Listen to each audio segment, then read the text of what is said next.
La présence des femmes, évidemment, dans la vie politique est malheureusement insuffisante, mais depuis 2002, la Constitution belge garantit l'accès égal des hommes et des femmes au mandat électif et public.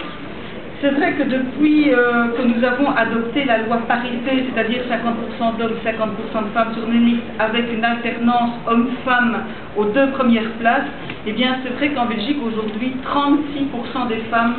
font partie de l'Assemblée nationale, et ça qui permet évidemment à la Belgique de se trouver parmi les 20 pays au monde à avoir atteint la marque critique des 30%. C'est évidemment intéressant à retenir, et 7 pays seulement en Europe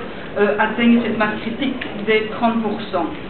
Alors, important de vous dire aussi que la Belgique a adopté des mesures visant à garantir la présence des femmes et des hommes. Garantir la présence, ça ne veut pas dire la parité, des hommes et des femmes au sein des gouvernements. Et aujourd'hui, nous avons 40% de femmes ministres ou secrétaires d'État en Belgique, mais jamais la Belgique n'a connu de femme Premier ministre et seulement une femme présidente d'une assemblée parlementaire. Mais très intéressant, fin mars, la Belgique va organiser, grâce à son comité d'égalité des chances hommes-femmes, un débat sur l'amélioration de la participation des femmes au processus décisionnel dans les administrations, les universités, la justice,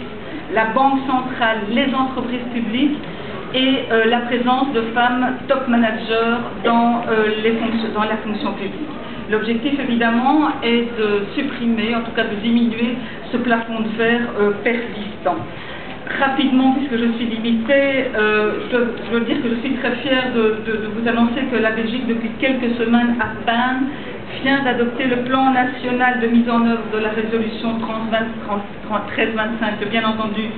vous connaissez toutes et tous, et nous souhaitons aussi par ce biais garantir la participation des femmes à la table des négociations. Tout ceci pour vous dire que la Belgique soutient les initiatives visant à promouvoir l'empowerment des femmes et leur participation à la prise de décision à tous les niveaux, et je pense que la Belgique a déjà une situation très exemplaire, mais après étude et avoir creusé pas mal le dossier, je voudrais quand même vous poser la question de savoir, madame, comment on pourrait effectivement, quelles mesures prendre pour amener davantage de femmes top managers dans les administrations publiques. Je vous remercie.